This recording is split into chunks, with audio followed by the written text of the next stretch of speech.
Good evening, all you awesome people out there. My name is Scott Schertzen, alongside Mr. Pat Bernard, and welcome to MLS Sportswriters React. We're bringing the show back, and we're bringing back live shows now because the MLS season is right around the corner. We're going to be kicking it off and basically going forward. We're going to have guests on. We're going to be breaking down the weeks in action, previewing everything like that, and got a whole mess of cool stuff in the horizon. Guests are coming. Notable guests are coming. I haven't actually discussed that one yet. We're going to talk about that in due time. But in the meantime, Mr. Bernard, how the heck are you, sir?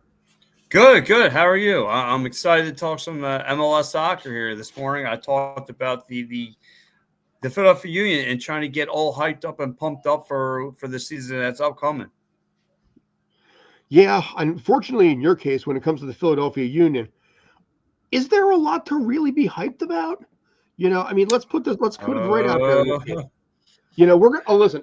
As an NYCFC guy, it's been a lot of changes on that side, and we just got a ball dropped in our lap the other day, which is not going to be great either. But right now, the Philadelphia Union fan base, honestly, pretty livid. Yeah, it's not pretty right now to be a Philadelphia Union fan. That's for sure. It's going to be a lot of question marks are really actually there, and this right here is one of them because Mr. McGlynn won't be part of the squad. Yeah. He's actually going to be down in Houston. That's going to be a huge move. Who's going to step up in his place? Now, granted, I kind of did like the move when I heard about it. I'm like, okay, because and listen, we all know McGlynn's got a heck of a left foot. No doubt about it. That's his money shot. But however, I need guys to find the back of the net. And, you know, he wasn't really doing that for me. He wasn't really producing like I thought he would be. I mean, listen, we had Dalen Gazdag, who had 17 goals, finished top 10 in the MLS. We had Kai Wagner, 13 assists, finished top 15. And that's it. There's nothing else to celebrate. And there's actually more concerns with this team because it's another year older. You're running with the same team. Again, what I brought up about this morning, and I know I'm going a little topic here about this franchise. A lot of press talked about this. A lot of my good friends in that press box. I don't know if the Philadelphia Union are going to ever catch on. I don't know how do you spend so much money, millions of dollars in a soccer for practice. We're talking practice facilities instead of bringing in real, actual MLS talent. You have yet to catch on with Cincinnati, what Miami has set the blueprint for all this. We have yet to get on that. What we do, we just pump and feed puppies from our farm system. And by the way, who I thought was going to get that head coaching job, Marvin LeBlanc, who I thought was going to be signed on to take Jim after Jim was let go. I thought for sure he was going to be the next guy. But no. So not only we are getting a whole change of two head coaches as far as farm system, as far as head coach and all that stuff. So there's actually you're right. Bradley here has big shoes to fill. Uncle Bradley here has big shoes. He has big shoes to fill because first time in 15 years, Jim Curtin is not going to be your Philadelphia Union head coach. If you were just a casual fan, you knew who Jim Curtin was. And you know he's had a run here. He has had a cup run here. He's been in the playoffs, you name it. And one time he doesn't make the playoffs, it just him in the front. It just gave you the reason the front office to get him out of here, and that to me is scratching my head. He did the best what he could for what he had. People forget Andre Blake is a great player, no doubt about it, but he's getting older. He's getting injured a lot more. And plus the call up, so he plays a lot more. So the tread on that tire is not what it used to be. Yeah, there's Jim Curtin's numbers right there for his entire run with the Union. Wow. Look, it says it right there. It says it right there. You know what I mean? He has a significant run, again, to the Cup, been in the playoffs.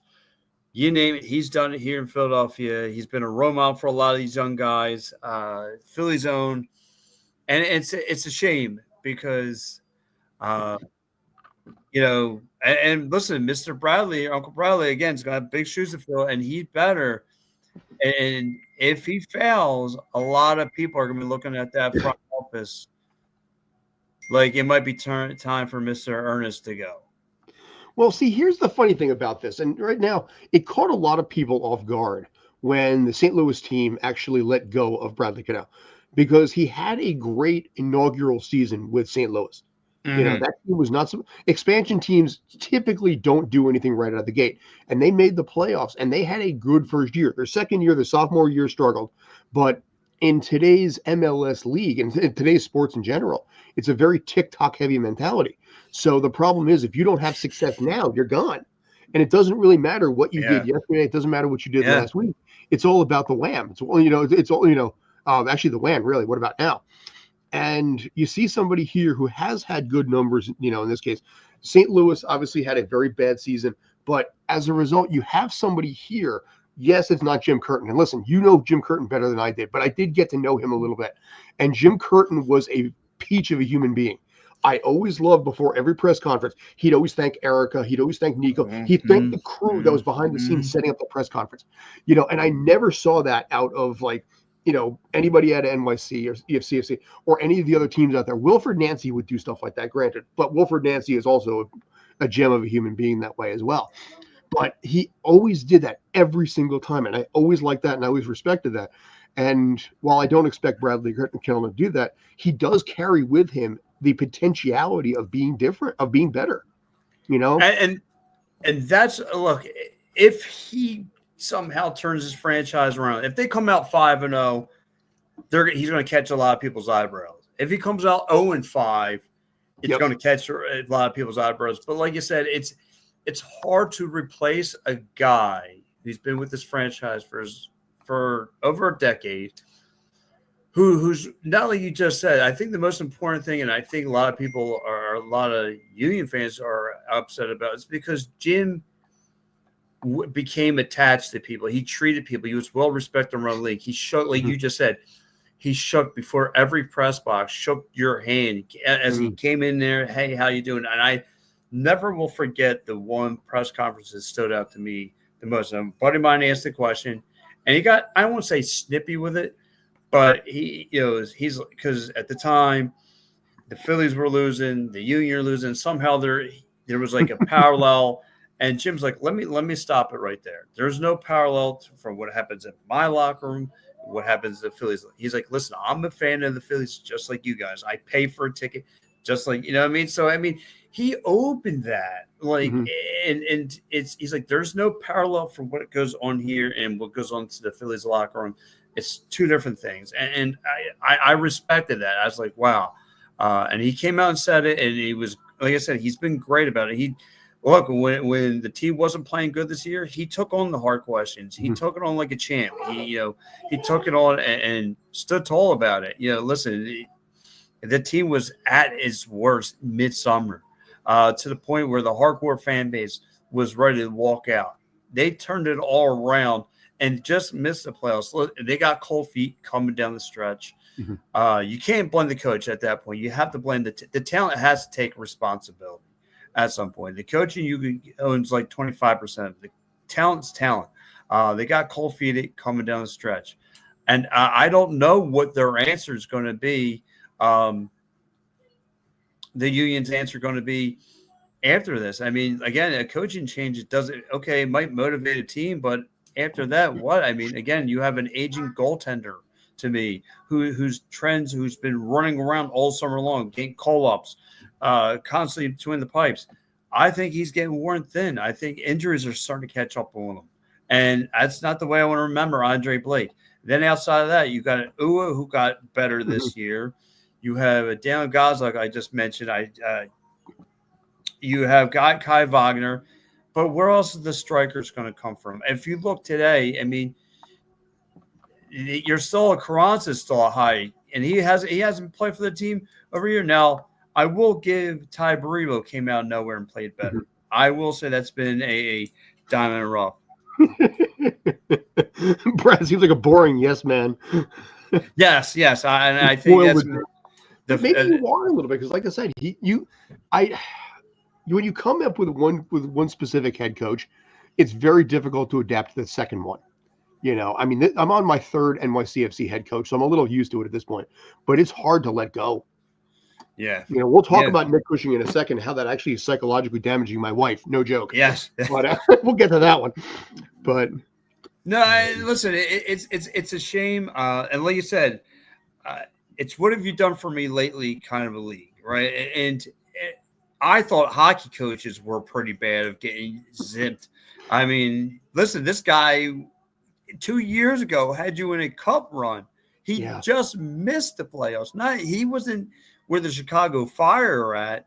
If it wasn't for COVID, they should have gone in 21. They should have won in 21. Like, this guy is always in the race, and he just missed one playoff run, and you clipped him. And it's stunning to me. And I said this morning on my show, I'm just amazed. And maybe it's him holding back. Like, I thought by now he would have had a job heading into the season.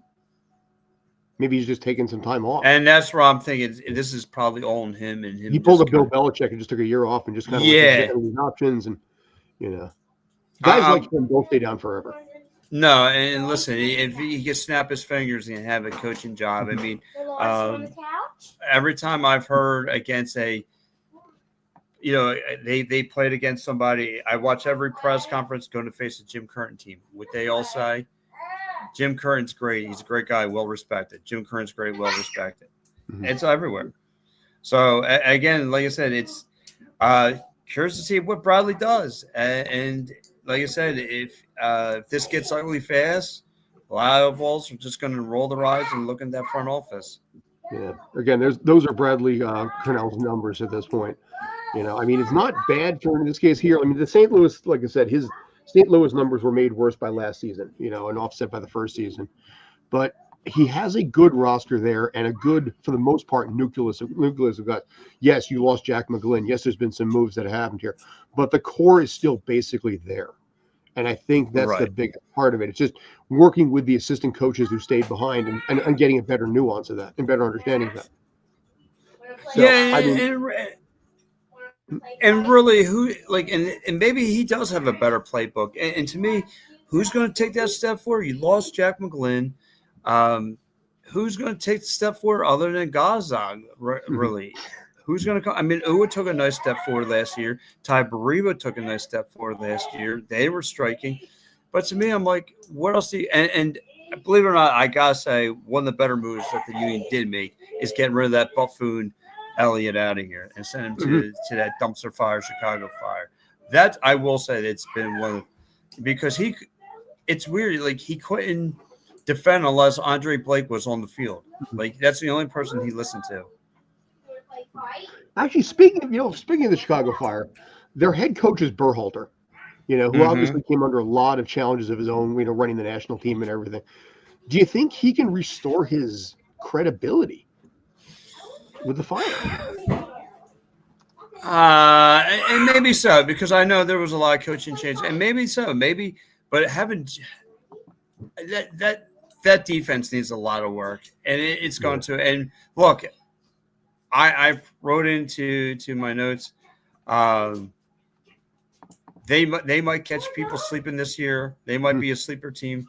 But with Elliott back there, I can't believe it because I've seen too many mistakes with this guy. This guy getting cooked just about by everybody. So in another year older of Elliott, what makes me believe that this guy is going to be help make that defense better? Now speaking of head coaches, since you wanted to talk about head coaching things. If you look at what San Jose has been the last couple of years, and you look at what they have done in the offseason, I mean, right now they added Bruce Arena, they added Cucho Arango, they added a lot of players in this case to really undo the damage of the last few years. But I can't help but personally be excited by some of the moves that San Jose has done. Yeah. And listen, I was that to me is a wait and see team. They might have a good year where they can bounce back as well. It's going to be interesting to see with San Jose. But to me right now, I think with Dallas picking up what you call it, their star from, I don't know why his name's not ringing a bell. No, you're talking, Lucho Acosta. Lucho Acosta. I mean, we're going to Dallas talk about Lucho. Lucho is on the hit list for this too. Yeah, Dallas to me is going to take a step forward. I would be surprised to see what San Jose does moving forward. To me, I think there's a lot of contenders right there in the West. A lot. I figured, listen, they can go nowhere but up. Yes. That team, gave up the most goals last season. I mean, that was a painful team to look at. So will they make the playoffs under a 9-player team format? Possibly. Will they at least challenge come September? I think they can. You think so? Yeah, Bruce Arena obviously had his problems with the comments that got him axed from New England, but he had success with the Revolution. And I think arming them with a couple of guys like I said, Cucho or Rongo, they can get that scoring under control a little bit, have a little bit better possession. And truth be told, when it comes to a city like San Jose, dude, they need a good team. The Sharks suck also. It's like, they do. They do. They're begging for success, for someone to step forward. But again, it's going to be interesting to see how that whole entire conference plays out with an expansion team being added to it. It's going to be really fun to see what that West does, and who's going to be a contender. Does the LA Galaxy take a step forward, or going to go back to what they were? So who's going to take a step back this year? All that stuff. You got to assume both LA teams are going to be in the mix of it regardless. Yeah. Bouanga obviously is still doing what he does out there, but the LA teams are, like I said, they're still mainly to be seen. But Seattle has looked better. You look at, like I said, you look at a team like Colorado. Colorado landed 4th, Yes. And they had a good run. And for me, also Colorado has the worst attendance in MLS too, which they deserve better than what they're getting that way too.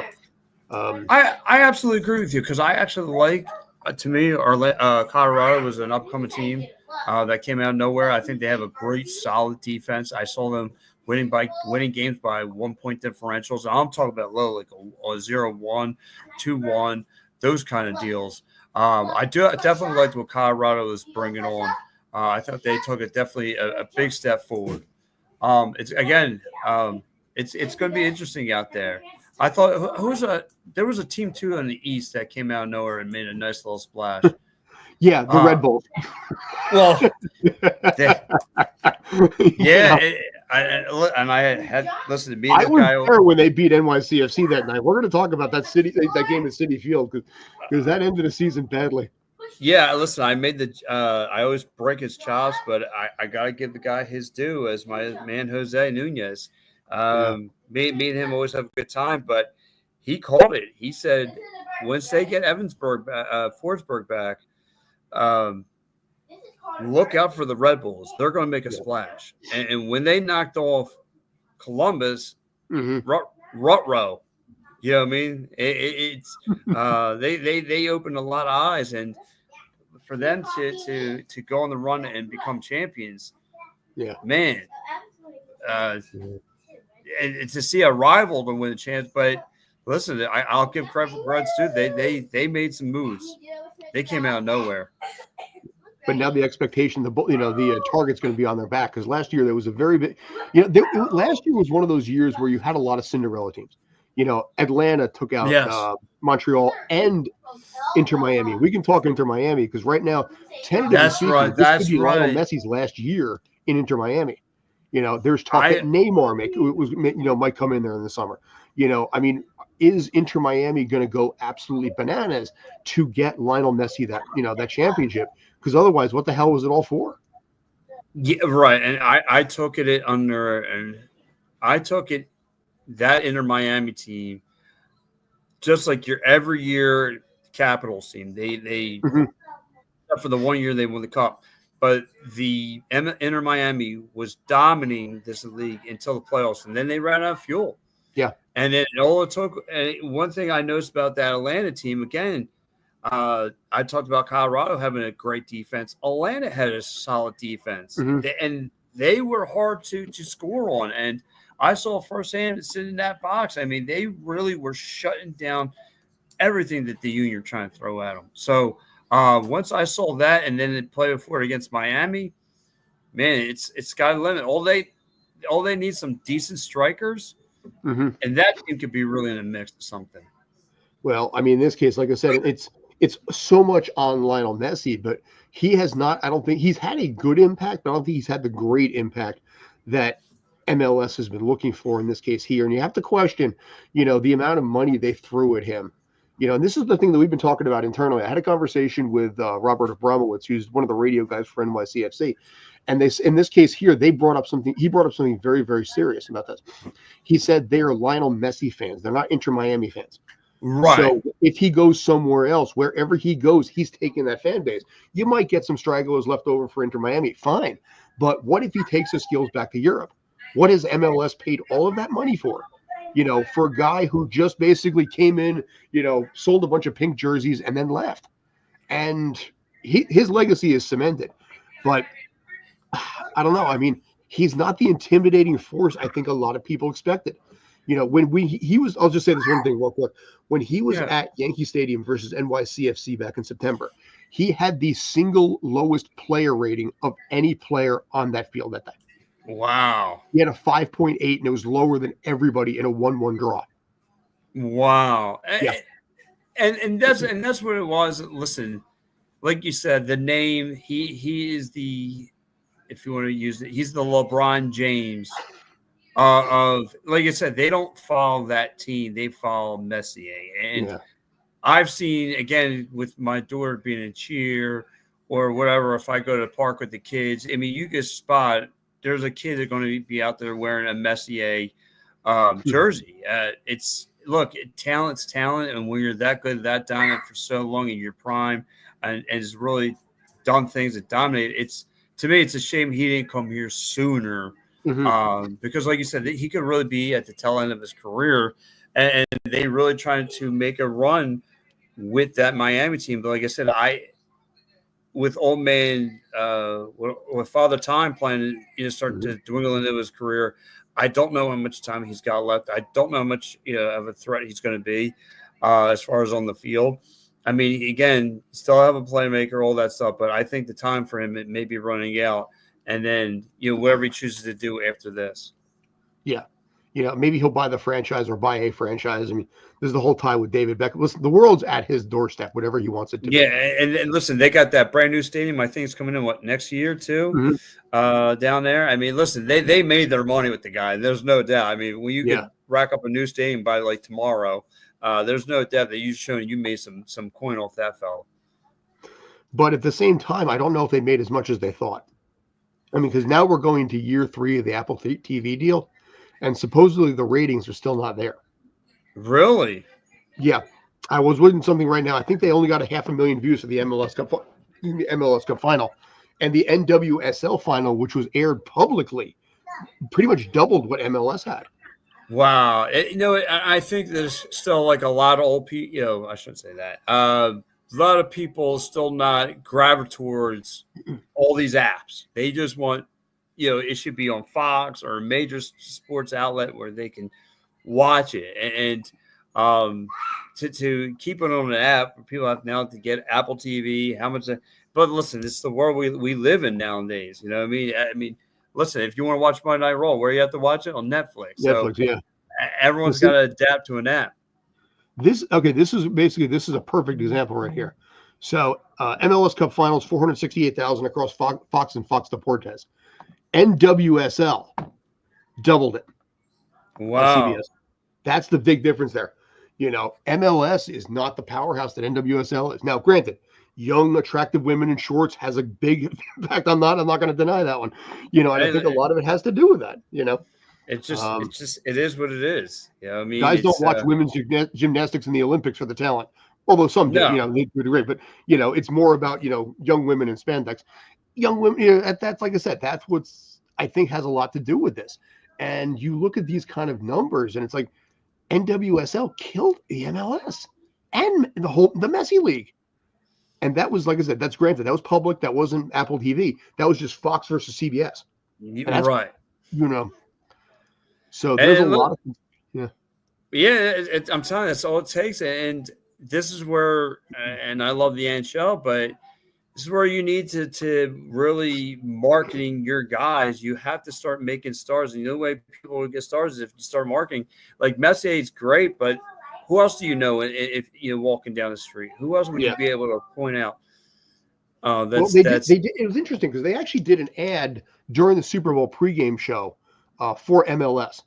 But the problem is during which is a good idea. I didn't have a problem with shooting their shot. I did do a video on it. But the problem is that most people don't really watch the pregame show much. They'll watch the Super Bowl and the commercials during the game itself, even the non-fans. But in this case here, and I saw the ad, it's basically a rapper named Doechii was talking about Game On and all this kind of stuff.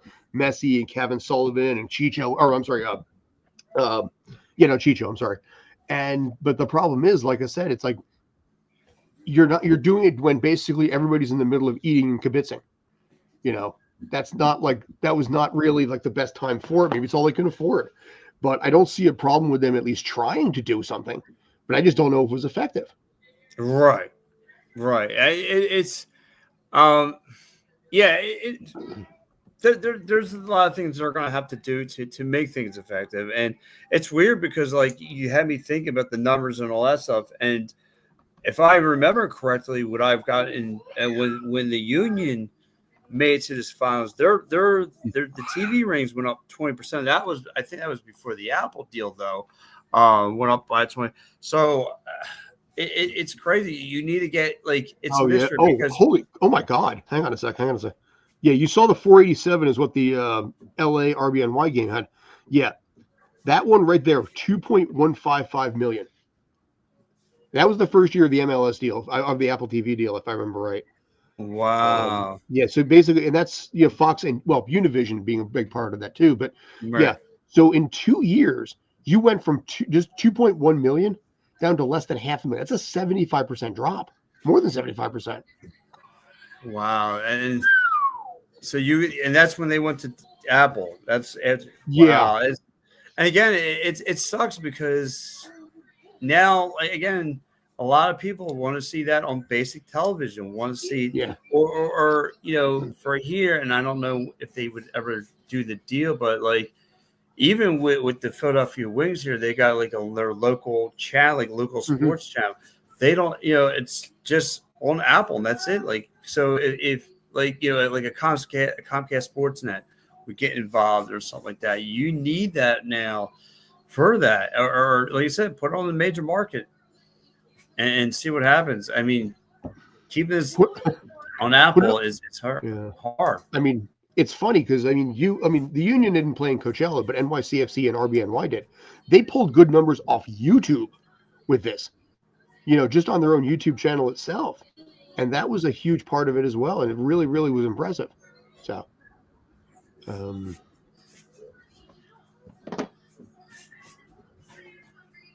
yeah, it sucks.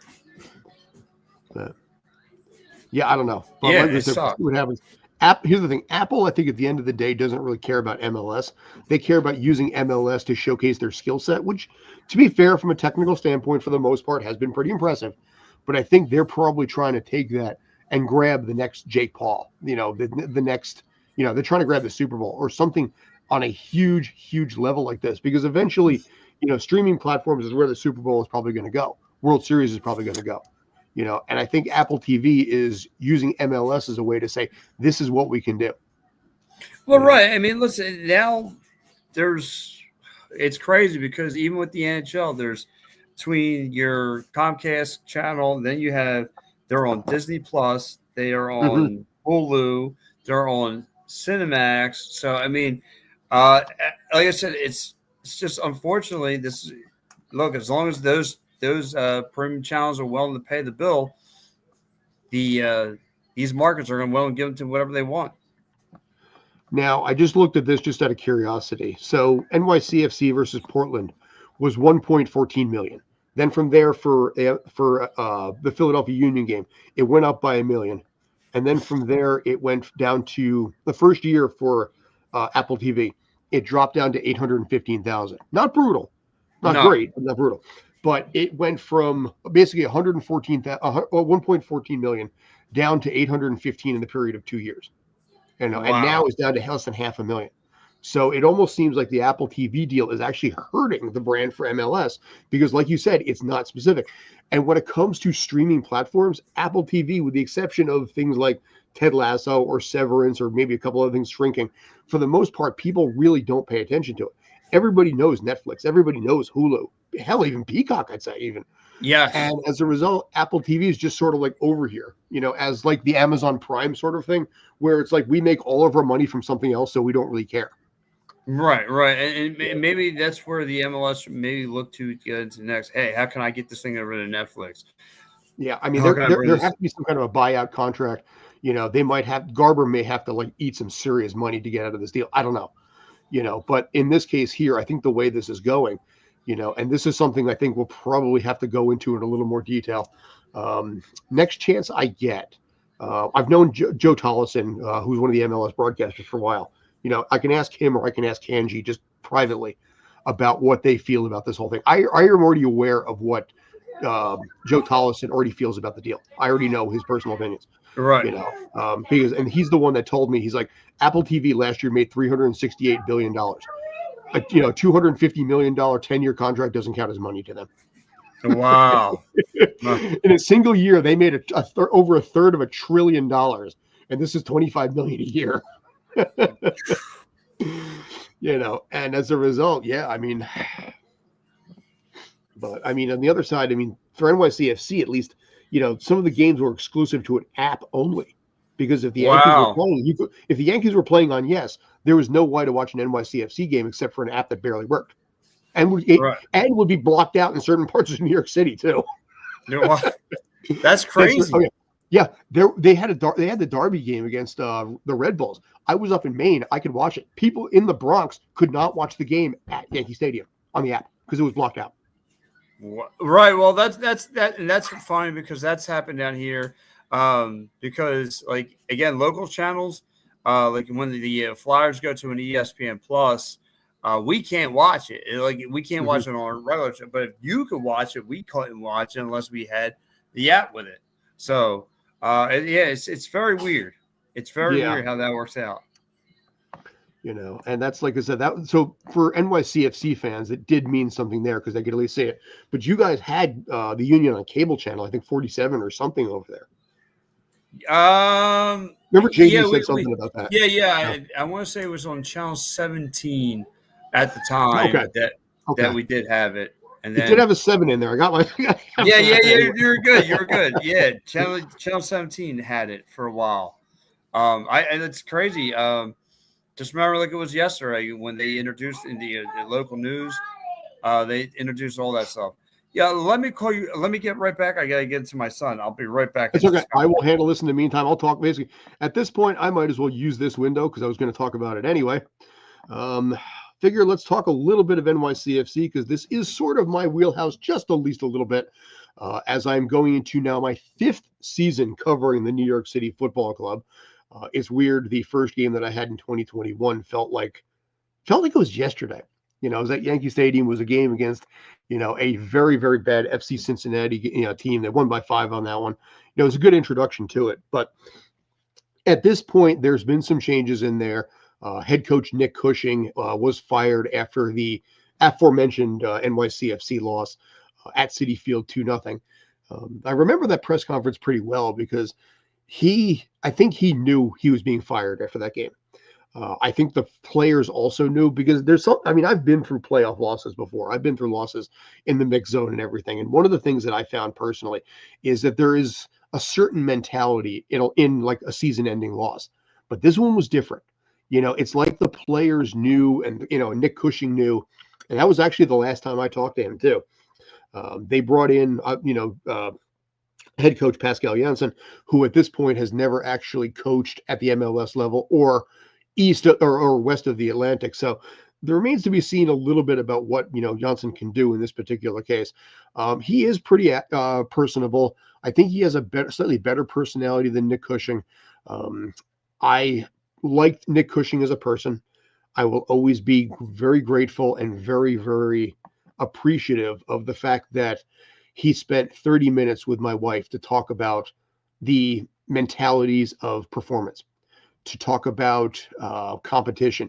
Just the two of them one-on-one back and forth, just plain as day, just the equivalent of just a couple people just drinking a beer kind of a situation.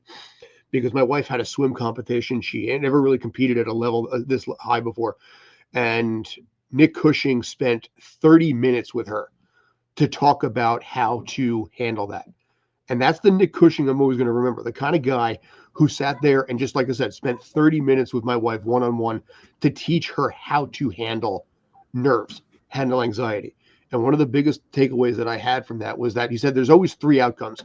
You'll either, win, you'll either lose because of mistakes, or you'll do the best damn job you could have done and you still lost anyway. And either, and regardless, just put your best effort out there and let things take care of themselves. But having said that, he was dismissed after the end of the season. And let's see. By the sounds of it, City Football Group, CFG was a fan of Cushing, which I think was part of it. They really tried to give him a spare chance on this. But I think this is also the TikTok sort of mentality where even though they did beat FC Cincinnati with the youngest squad in the league, they lost kind of an embarrassing loss to the Red Bulls at home. And that was one of those things that you cannot do. And losing 2-0, and that was a flat game. I remember that game too. And there's just no energy. And you kind of knew with certain Nick Cushing matches where this was going to go because the team was always had this weird thing where they were really good at the end of a first half. And they always had a much, much better record, far above average. If they went into halftime with a lead versus a tie or basically behind, they were not a strong team. Ronnie Dylan of Atlanta was, that's something I want to talk about too, because Ronnie Dylan is now basically down with Atlanta. I like Ronnie Dylan. He was the first head coach that I ever actually worked with NYCFC.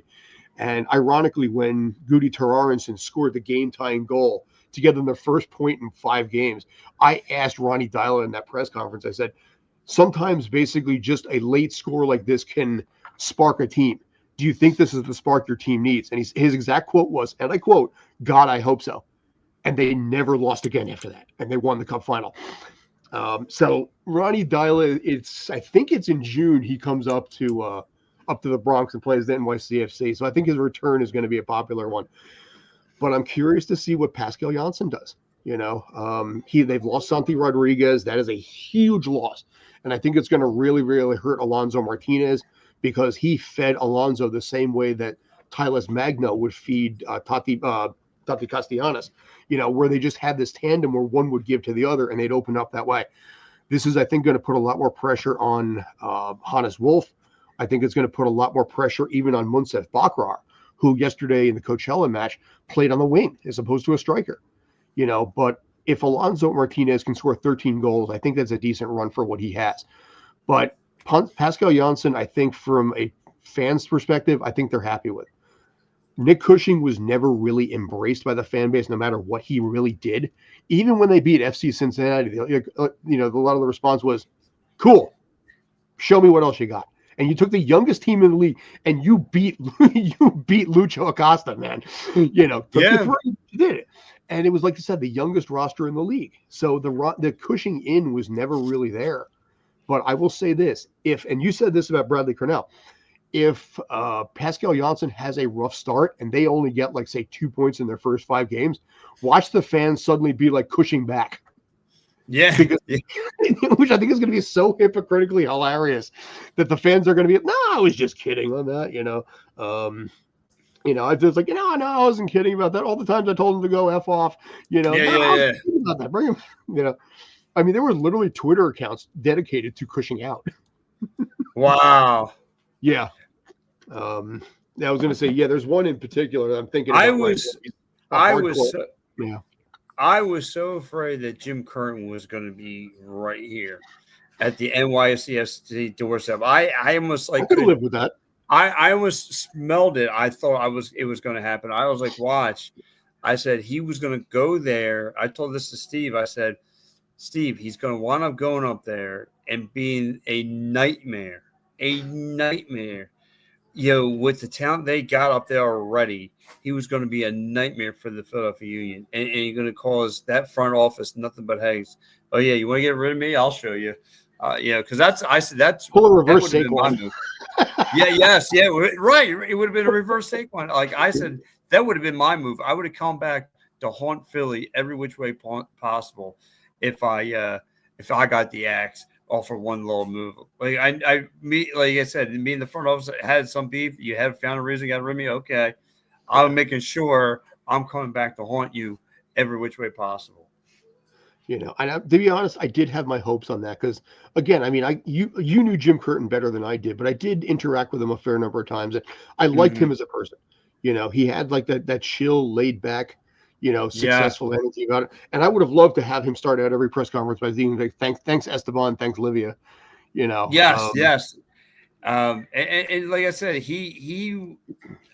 it's a shame because Jim, like I said, never shied from the hard questions. Took it right on the chin.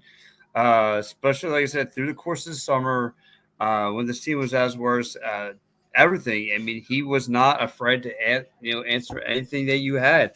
And again, it always goes. The one memorable thing with me and him was the Andrew Rick will always to me be is always going to be because what I look like when I said throw Andrew Rick in the lineup, and he's like, that's a bold move. 2 days later, this guy's in a lineup, and everyone's coming up to me in the press box like, "Where's your crystal ball at?" I said, "What crystal ball?" He's like, "How did you know?" I said, "I come to a lot of Union 2 games. The kid looked like decent playing Union 2 games." I said, and this is the time Andrew Rick was on call, he was on, not Andrew Rick. Blake was on call-ups, and he was getting injured. I said, "Look, doesn't hurt to throw the kid in here." So, that to me was, but yeah. So if you didn't think he was not paying attention to what you were saying, he was paying attention to everything you were saying. So, like I said, I had great interaction with Jim a lot. Got to see him a lot. Got to know the man. Got to meet his family. All that stuff. It's great stuff. Like I said, wherever he goes, I'm pretty sure he'll get supported until he plays against the Union, and then it's all bets are off. And I think with people like Jim Curtin, like I said, he doesn't strike me as an outwardly vindictive guy. So whenever he does play Philly, internally he makes the most. But I think for somebody like him, it's going to be more about his team winning than his team beating Philly, if that makes sense. Yes. Yeah. Look, he's just there to do a job. He just wants to get his team the W and get out. That's it. I mean, I think with NYCFC, Nick Cushing was never Ronnie Dyla. NYCFC fans will remember Ronnie Dyla being half naked and doing push-ups in the rain after the MLS Cup final because he stripped down to his underwear and he's doing push-ups in the rain in the middle of November in Portland, freezing his ass off because that was the moment. And that was that it wasn't just a Cup final, but that was his personality. I just wish my last conversation with him didn't involve parking in the Bronx.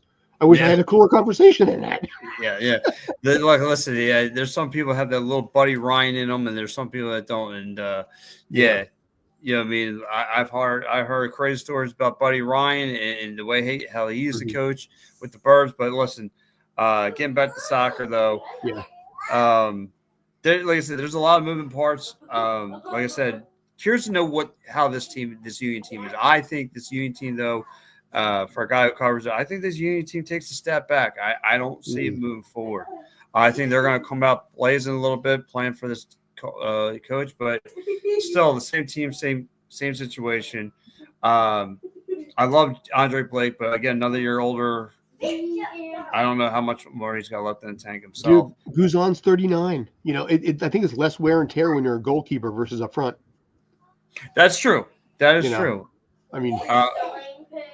It's crazy because I've actually heard stories about how Albert Simla and Andre Rick, if they have to go that route, the positives and negatives on those guys.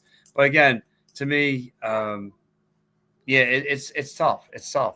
And listen, the Philadelphia Union are going to have a tough against Orlando. This is kind of amazing. Yeah, you got Orlando, then you got Cincinnati back to back. I mean. So, you're facing a goaltender down there who's had 8 clean sheets. So the Union better be on their A game. You got Duncan McGuire you're going to have to deal with. Evander. I mean, Which, you got some by the way, yeah, playmakers. Lucho Acosta is out and Evander's in the same day. It's like you're literally swapping one A-list for another. Yes. So, yeah, it's a lot. So, you got a lot going on. Yeah, but I think as far as I think with the 9-team playoff format, I could definitely see, even despite falling backwards a notch, I can see Philly getting 8th place. I don't see why not. Do you think they could get in there? Sure.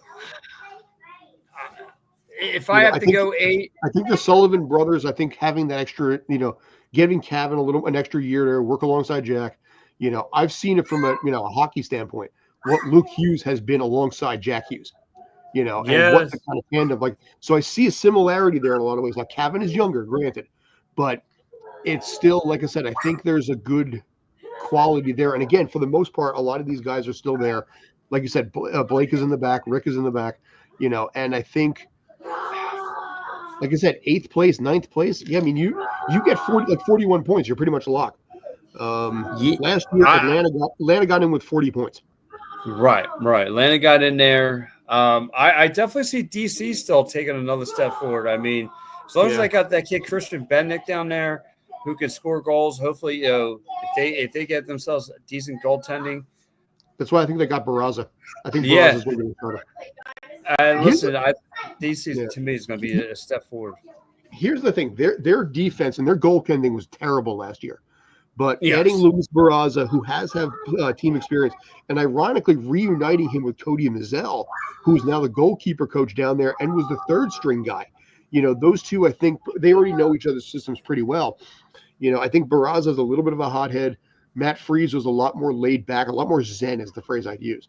Yes, but I think for a team like DC, as long as Benteke can stay healthy, and Paul, which is not, that dude is the king of headers and aerials. Yes, I think as long as basically he can stay healthy, there's no reason why that team can't really compete well too. It's just their goaltending was DC's goaltending last year was terrible, and that's why they got Barraza.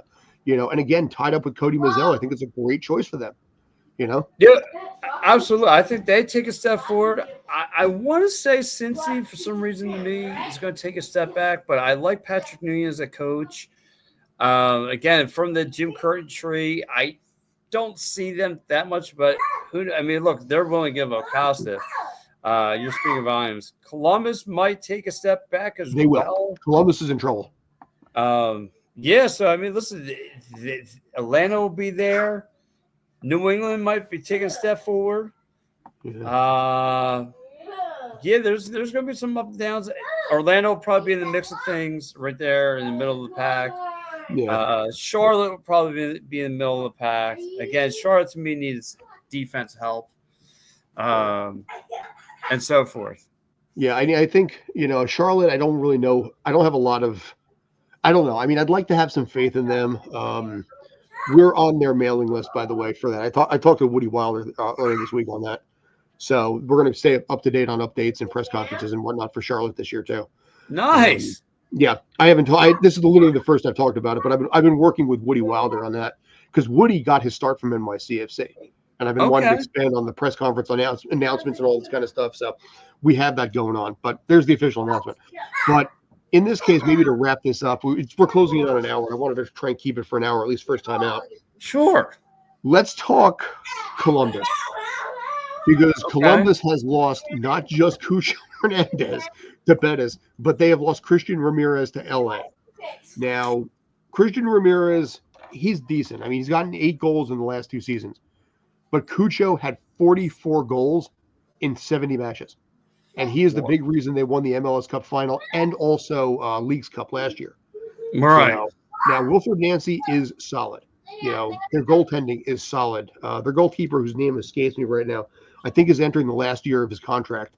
But they had last year the highest goal differential in the league with plus 32. But you've lost these 2 guys right here. And my question is, how do they take a step back? And if so, how much? I forget what the one kid's name they had on there. He was like their number 1 assist kid out there, and he thumped the Union quite a bit. Diego Rossi's on that roster too. Not Diego Rossi. I think his jersey number was number 14, if I'm not mistaken. if I'm not mistaken, I believe his jersey number is number 14, but he was like their number one assist man, and he helped them out. It set up a lot of guys, especially from the corner, and finding guys wide open. But anyway, I want to say this team does take a step back. I think they'll be battling out for a wild card spot. Cucho led the team in goals and assists. Diego Rossi was second, and then Arfston and Yeboah were both with 5 assists last year. Okay. Maybe it's just I definitely, like I said, I think Columbus is going to definitely take a step back. I think they'll be competing for a 8th, 9th spot right there. Like I said, you lose players like, and here's the thing, they got $16 million from Betis for Cucho. Right. And MLS, like it as much as you might, it is still AAA soccer for the worldwide stage. And as a result, there's still that whole money aspect of it and how much you can sell. And I don't think they would have gotten Cucho for much more than that. Right. You take it, you restock. They got a new kid. Can't remember his name. He's a kid from Duke who came in the draft. They're probably trying to use this year to groom him as a new leader for next year. That's where I think they're really trying to, not going to say garbage out this year, but use this year to just restock, reload, and really hit the ground running in 2026. Right. But I don't know. But we'll have to see what happens with that team. But I always had a soft spot for Columbus. It's just, like I said, that's too much of a loss there. And right before the season starts too. Yeah. They're like I said, that's going to hurt them, and it sucks because, again, they were just champions. It feels like just yesterday, and here they are, within a matter of 2 years. Yep, might be the horse might be out of the race on that one. Yeah, and like I said, not even 2 years on MLS, but they were the reigning Leagues Cup champ too. Remember? Yes. That team took off. I mean, they were mid until they won that because they just they just ran through everybody. And so you go, this is almost like, I'm going to say like 97 Florida Marlins in some way. Yes. Where you have a team that basically wins everything and just scatter them. Yes. I remember that 97. Sorry, Jim Leland, you're on your own. Yeah. Mike Lowell. Yeah, definitely. Kids watching this are like, the Marlins won a World Series? Yeah, right? What are these guys talking about? What time frame are they from? But like I said, we'll have to see what happens here. I think maybe, like I said, we'll wrap this up. It's pushing 10 o'clock, and I think both of us have work tomorrow. So, but not a bad start for this, I think. Do you have any final thoughts of your own, by the way? No. Listen, it's Sunday. Season starts Saturday. Let's go. I go from Super Bowl right to the season. So, line me up. I mean, listen. Being optimistic. See what Bradley Cornell brings to the table, and just being optimistic, and let's go. Yeah, you're playing an Orlando team on the road. NYCFC is playing Inter Miami on the road. The aforementioned Inter Miami I just mentioned that were humiliated last year, and possibly who knows what's going to be the future of Lionel Messi on that one. Let me ask you: does New York start 0-1 or they go 1-0? I don't see 1-0. I could live with a draw. Because listen, if you get a draw on the road against Inter Miami at the start of the season, and they had to play Inter Miami, I think, second game on the road last year, and they lost like 1-0. Wow. But that's, like I said, you take what you can get, and especially that way. The problem is, and I think you said it earlier, is that at the end of the season, these guys get tired, and Messi is not used to the MLS schedule, which I think is part of it. Yeah, I mean, listen, that's huge too, Scott, because you have. I vote no on that. I think they're just going to ride out the storm and let people age up. I don't know. Listen, they got $17 million for Santi Rodriguez. Maybe they'll do something, but I don't see David Lee and Brad Sims doing a lot with that. I think they're going to just take it, and they're going to basically save maybe what they can until 2027 when they have the new arena and be like, hey, look at this. They're stocking to basically really make that look pretty. Yeah. But do the best you can with what you got right now.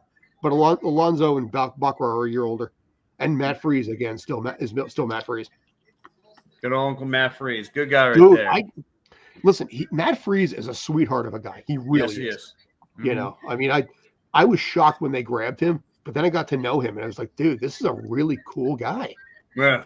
You know, and it was funny because I led off the press conference the other day, first conversation, you know, and you can always kind of tell when basically someone like wants to deal with you and what they don't and if they don't. And he just like wanted to be there to talk to people, you know, and it was so, but it, you know, he's like, oh, hey, Scott, how you doing? And it's like, yeah, he knows me. Yes.